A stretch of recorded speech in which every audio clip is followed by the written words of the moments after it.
Hello, this is Lady Boulay, and I hope you're having a beautiful day. Thank you for your support. Thank you for all you do to support the channel.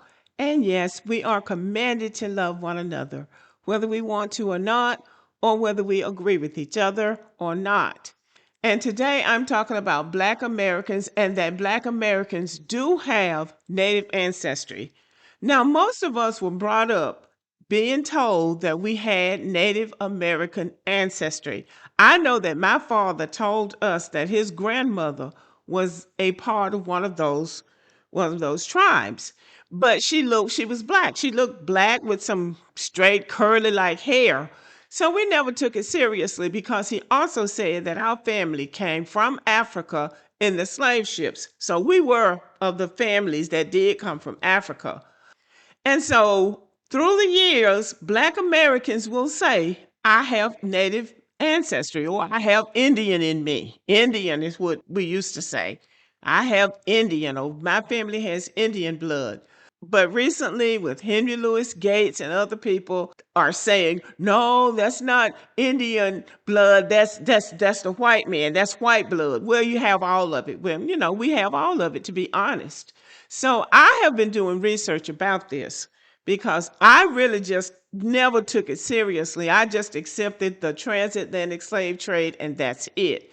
And then now they're talking about, no, they reclassified Black people, especially the Native people who were already here or the indigenous people who were already here.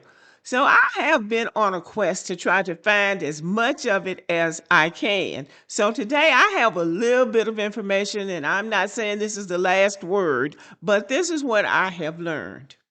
So Black Americans do have Native ancestry. Not all of us, but enough of us so that the history cannot be dismissed, minimized, or laughed off as Cherokee grandma stories. People love to act like Black folks just woke up one day and decided we had Native blood, and that is not true. We were told that from childhood. What actually happened is that the United States spent centuries erasing Native identity from Black families, and now folks think the erasure is the truth. So today I'm just going to tell what I learned.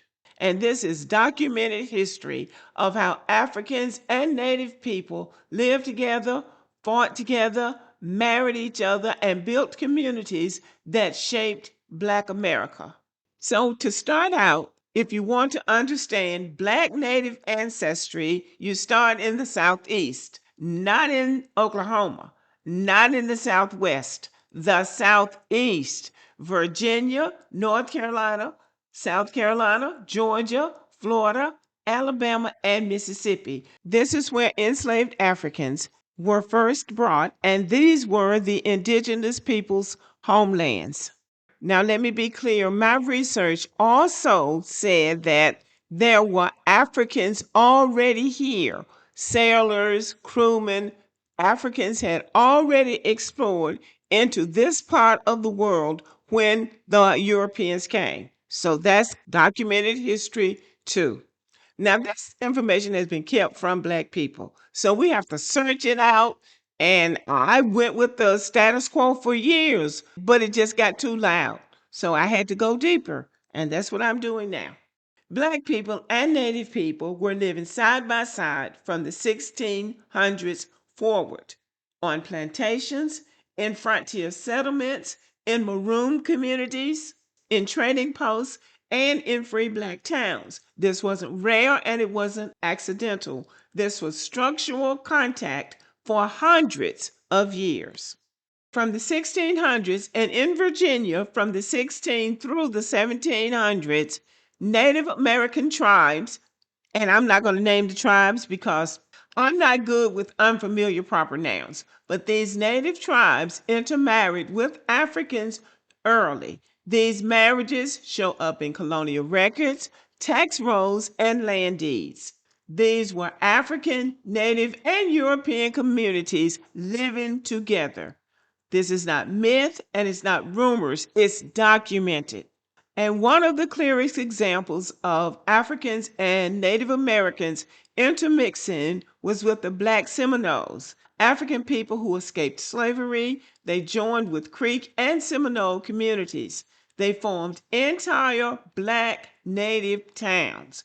They fought alongside the Seminoles in wars against the United States. This is not French history. This is American history. Now, we know some of this part of it. We know something about the enslaved people who escaped slavery and joined those Indian tribes, but those Indians were black.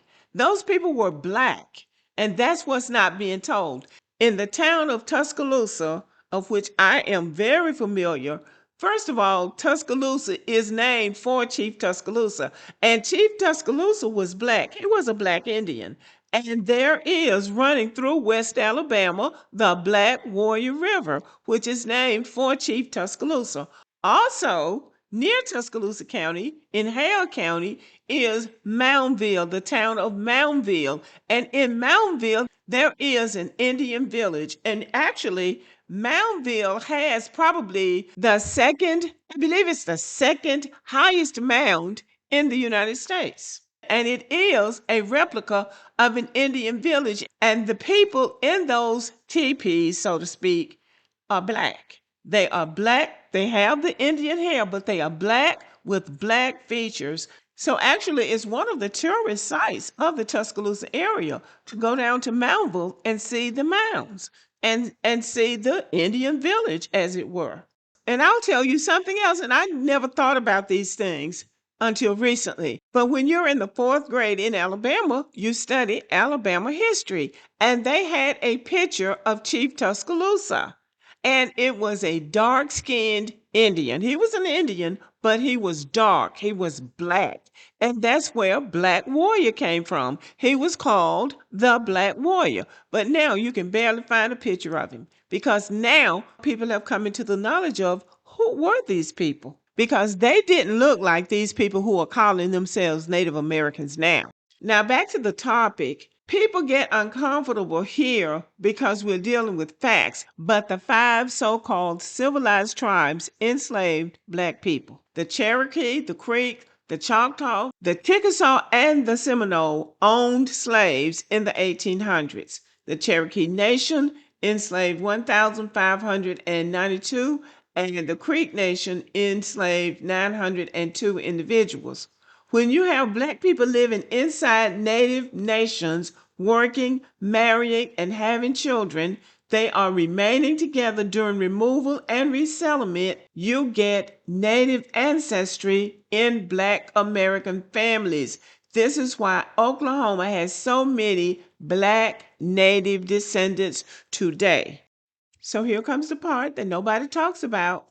States like Virginia and North Carolina passed racial integrity laws that forced anyone with mixed ancestry into the colored category, even if they were tribally connected. This means native ancestry was erased on paper and black families lost tribal recognition. It also means that generations grew up knowing they had native roots, but they had no legal way to document it. So when people say black Americans always claim Cherokee, what they don't understand is that the state forced native people into the black category. Black folks didn't erase native ancestry, the government did. And that's why they started calling us colored people. That's on my birth certificate. Colored, not African, not black, colored.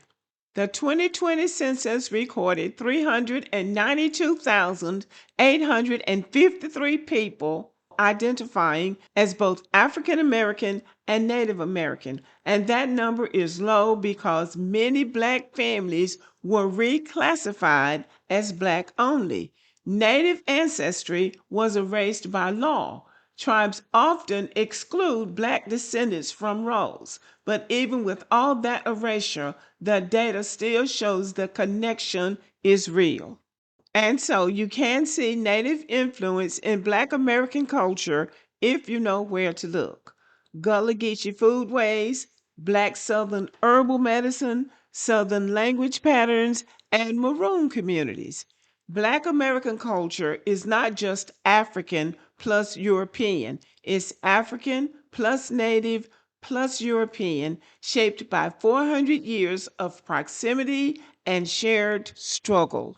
And the last part of this that is really important is that tribal enrollment is a political category. Ancestry is a biological and historical reality. Black Americans often do have Native ancestry, but their ancestors were reclassified, their families were denied tribal citizenship, and their history was erased by law. There is a connection between the Black American community and the Native American community. But I want to say once again, it's not these people now that look white, because these are just $5 Indians as far as I'm concerned. But the real Native people, a lot of them were destroyed, but many of them did mix in with the people who were reclassified as colored. So the bottom line is Black Americans aren't making this up. We're not confused and we're not lying. We are remembering what the government tried to erase. Native ancestry in Black America is documented, historical, cultural, genetic, and intentionally hidden by the state. Black Americans do have Native ancestry, and the record proves it. But most Black Americans are like me. It doesn't matter. We have had an ethnogenesis here. We are Black Americans, foundational Black Americans, and for most of us, it doesn't get any better than that. Okay, y'all, thank you for listening and have a good day.